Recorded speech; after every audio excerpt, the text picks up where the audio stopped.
Early voting is now underway in Atlanta. We're under a month away from the November 7th election. From now until November the 3rd, voters can cast their ballots for mayor, city council president, and members, as well as the Atlanta Board of Education. The city has a list of places and times that you can vote on its website.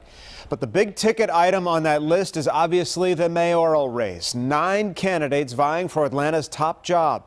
Experts say that because there are so many candidates and changing demographics, the city could see its first white mayor in more than 40 years. Fox 5's Morris Diggs is live at a polling station for us tonight in Buckhead. Morris? Well, that's going to be one of the main storylines when voters go to the polls, actually on Election Day, November 7th. But before then, you'll have several days of early voting, including even a Sunday this year. Now, this is one of the major polls on the north side, the Buckhead Library.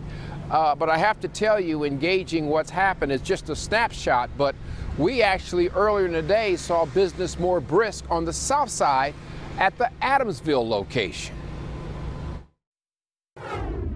Early voting has started. Do you live in the neighborhood? I do. Hi, Peter Amon. Hi. Hi, I'm running for mayor. That is Peter Amon, a business executive who is among the white candidates challenging what you might call the bullpen of black political names out of the city council and elsewhere who are vying to succeed Kasim Reed. Mr. Reed is the 5th consecutive black mayor since the 1970s. Which way will voters go this time? Is it important to black voters to maintain a political legacy? That's a good question. I think the most qualified person should be the mayor. I'm a big fan of Peter Amon, and I think he brings a lot that other people who've been in government for a long time might not.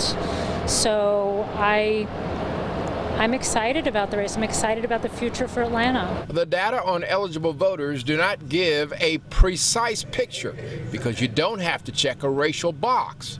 The Secretary of State's office lists more than 135,000 registered as black.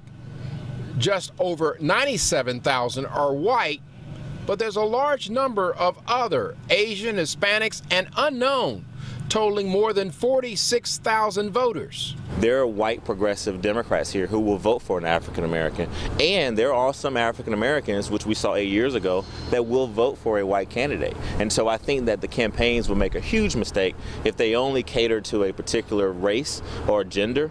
Atlanta is an inclusive city.